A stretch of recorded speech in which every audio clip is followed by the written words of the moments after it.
Eighth class. आज मैं आपको हिंदी फर्स्ट में लेसन 15 सच्ची वीरता पढ़ा रही हूँ। सच्चे वीर पुरुष, वीर धीर पुरुष जो होते हैं धीर, गंभीर और आज़ाद होते हैं।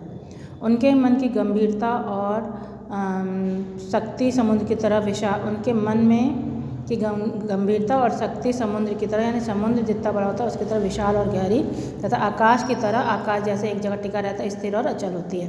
परंतु जब वे शेर गरजते हैं, शेर की तरह जब वो गरजते हैं तब सदियों तक उनकी दहाड़ सुनाई देती है।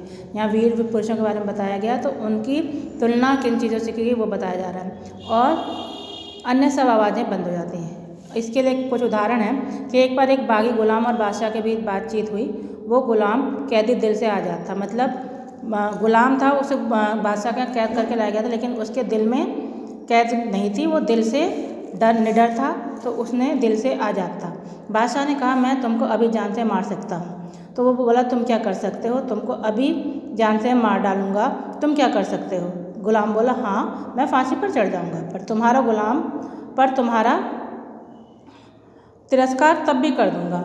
इस गुलाम ने दुनिया के बादशाहों के बल की हद दिखला दी, मतलब फांसी पर चढ़ा था लेकिन बादशाह के आगे डरा नहीं और बोला कि हाँ मैं खुशी खुशी फांसी पर चढ़ जाऊँगा, लेकिन तुम्हें डर नहीं दिखलाऊँगा अपना, और इस तरह तुम्हारा तिरस्कार कर जाऊँगा।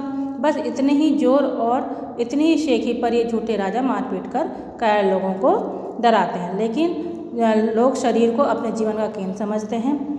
इसलिए जहाँ किसी ने इसके शरीर पर जरा जो हाथ लगाया तो वो डर के मारे अधमरे हो जाते हैं। लोग समझते हमारा शरीर सब कुछ है, जो डर जाते हैं वही डर कर अधमरे हो जाते हैं। लेकिन शरीर रक्षा के निमित्त ये लोग इन राजाओं की ऊपरी मन से पूजा करते हैं। लेकिन जो ऐसे लोग होते हैं वो ऊपरी मन से राजाओं की पूजा करते हैं, अंदर से उन्हें गालियाँ देते हैं। सच्चे वीर अपने प्रेम के जोर से लोगों के दिलों को सदा के लिए बांध देते हैं। फौज, तोप, बंदूक आदि के बिना ही वे शहंशाह होते हैं, लेकिन जिनके अंदर सच्ची वीरता होती है वो अपने प्रेम से लोगों को अपना बना देते हैं। जैसे मंसूर ने अपनी मौज में आकर कहा कि मैं खुदा हूँ।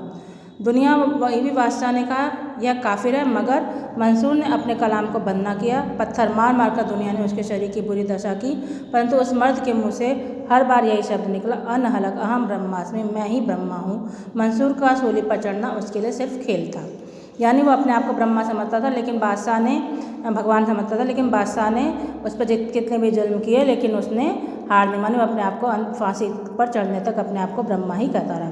महाराणा रणजीत सिंह ने फौज से कहा अटक के पार जाओ, अटक के पार जाओ, यानी आगे जाओ, किनारे तक जाओ, लेकिन अटक चढ़ी हुई थी और भयंकर लहरें, नहीं यानी नदी के पार जाओ, अटक मतलब नदी के पार जाओ, लेकिन अटक चढ़ी हुई थी और भयंकर लहरें उठी हुई थी। नदी जो थी भयंकर लहरों से उसमें उठ रही थी। फौज से कुछ उत्साह प्रकट ना किया। फौज जो थी खुश ना हुई वहाँ जाने के लिए। तब उस वीर को जोश आया, महाराज ने अपना घोड़ा दरिया में डाल दिया। तब महाराणा रणजीत सिंह खुद एक जोशीले थे, उन्होंने अपने घोड़े को ही दरिया में यानी नदी में डाल दिया। कहा जाता है कि अटक सूख गई और सब पार निकल गए, और इस तरह उनकी दिलेरी से जो थी नदी सूख गई और सब पार चले गए। लाखों आदमी मरने मारने को तैयार हो रहे हैं, गोलियां धुआंधार बरस रही हैं। अल्पस के पहाड़ों पर फौज ने चढ़ना ज्यों ही असंभव समझा तो ही वीर नेपोलियन को जोश आया। यानी एक सेना का यह हाल था कि जब उसमें अल्पस फौजी था, जब वो पहाड़ों पर कोई चढ़ने को नहीं हुआ तो उससे जोश आया नेपोलियन को। अल्पस पर्वत पर चढ़ने के लिए नेपोलियन को फिर जोश आया और उसने कहा अल्पस है ही नहीं। उसने कहा वीर अपनी सेना को दिलाने के लिए, जोश दिलाने के लिए कहा कि तुम ये समझो कि अल्पस पर्वत सामने है ही नहीं। फौज को निश्चय हो गया और अल्पस नहीं है और सब लोग पहाड़ के पार हो गए, और सब ने मन में यही डाले कि अल्पस नहीं है, तो सामान्य रास्ता, और सब पहाड़ को पार कर गए। एक भेड़ चराने वाली और सत्व गुण में डूबी हुई युवती कन्या के दिल में जोश आते ही फ्रांस एक शिकस्त से बच गया। यानी ऐसी एक स्त्री थी जिसने दिल में जोश लिया कि फ्रांस की लड़ाई में उसे जिता दिया। वीरता की अभिव्यक्ति कई प्रकार से होती है। कभी उसकी अभिव्यक्ति लड़ने मरने में होती है, कभी खून बहाने में, कभी तलवार तोप के सामने जान गंवाने में होती है, तो कभी जीवन के गूढ़ तत्व और सत्य की तलाश में बुद्ध जैसे राजा विरक्त वीर भी हो जाते हैं।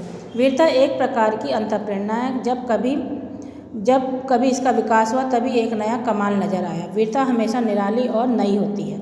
नयापन भी वीरता का एक खास रंग है। वीरता देश का व काल के अनुसार संसार में जब कोई प्रकट हुई तभी एक नया स्वरूप लेकर आई, जिसके दर्शन करते ही सब लोग चकित हुए। देश और काल के अनुसार और परिस्थिति के अनुसार वीरता भी अलग अलग रूपों में आ जाती है। जैसे वीर पुरुष का दिल सबका दिल हो जाता है, जो वीर होता है वो सबका मन मोल होता है, सबका मन, उसका मन भी सबका मन हो जाता है, उसके विचार सबके विचार होते हैं, सब उसके आगे पीछे चलने लगते हैं, उसके ही प्रेरणा से सब आगे चलने लगते हैं। वीरों को बनाने के कारखाने कायम नहीं हो सकते। अब वीर जो किसी कारखाने में तैयार नहीं होते, वो तो देवदार के वृक्षों की तरह जीवन के अरण्य में खुद ब खुद उग जाते हैं। कैसे? देवदार के पेड़ जो किसी भी जंगल में कैसे भी उग जाते हैं, हमेशा अपने आप उग जाते हैं, तो उसी तरह से वीर भी कहीं भी किसी भी समय हो जाते हैं और बिना किसी के पानी दिए, बिना किसी के दूध पिलाए, बिना किसी के हाथ लगाए तैयार होते हैं और दुनिया के मैदान में अचानक ही सामने आकर खड़े हो जाते हैं। जैसे ये देवदार के पेड़ जीवन में जंगल में खड़े होते, वैसे वीर बिना किसी के सहायता के खड़े हो जाते हैं। हर बार दिखावा और नाम के लिए छाती ठोककर आगे बढ़ना और फिर पीछे हटना पहले दर्जे की बुजदिली है। वीर यह समझता है, जो वीर तो यह समझता है कि मनुष्य का जीवन जरा सी चीज़ है, वैसे सिर्फ एक बार मिली है, बंदूक में केवल एक गोली है, उसे एक ही बार प्रयोग किया जा सकता है। हाँ, काया पुरुष इसे बड़ा ही कीमती और कभी ना टूटने वाला हथियार समझते हैं। हर घड़ी आगे बढ़कर और यह दिखाकर कि हम बड़े हैं, वे वीर पीछे इसलिए हट जाते हैं कि उनका मनोबल और जीवन किसी और अधिक बड़े काम के लिए बच जाए। गरजने वाले बादल ऐसे ही चले जाते हैं, परंतु बरसने वाले बादल जरा सी देर में मूसलाधार वर्षा कर जाते हैं। कहते हैं ना कि जैसे बादल केवल जो गरजते हैं वो बरसते नहीं, लेकिन जो गरजते नहीं वो बारिश कर जाते हैं, उसी तरह वीर होते हैं। वीर अपनी वीरता दिखाते नहीं हैं, बल्कि अपना वीर कार्य करके दिखाते हैं। वीरता को मतलब ये नहीं कहलाता कि हम वीर पुरुष हैं, वो अपने काम से अपनी वीरता दिखाते हैं। वीर पुरुष का शरीर कुदरत की समस्त ताकतों का भंडार है। कुदरत का एक केंद्र दिल हिल नहीं सकता। सूर्य का चक्कर हिल जाए तो हिल जाए, परंतु वीर के दिल तो जो देवी केंद्र हैं वो अचल हैं। कुदरत की नीति चाहे विकसित होकर अपने बल को नष्ट करने की हो, मगर वीरों की नीति बल को हर तरह से इकट्ठा करने और बढ़ाने की होती है। तो जब हम वीरों का हाल सुनते हैं तब हमारे अंदर भी वीरता की लहरें उठती हैं और वीरता का रंग चढ़ जाता है, परंतु प्रायः वह चिरस्थायी नहीं होता। मतलब हम वीरों की तरह वीर बनना तो चाहते हैं, लेकिन मन में ज़्यादातर हम स्थिर नहीं रह पाते। इसका कारण यह है कि हम सबको केवल दिखाने के लिए वीर बनना चाहते हैं। हम सब केवल दिखाने के वीर बनना चाहते हैं। तीन के बर्तन का स्वभाव छोड़कर अपने जीवन के केंद्र में निवास करो और सच्चाई की चट्टान पर दृढ़ता से खड़े हो जाओ।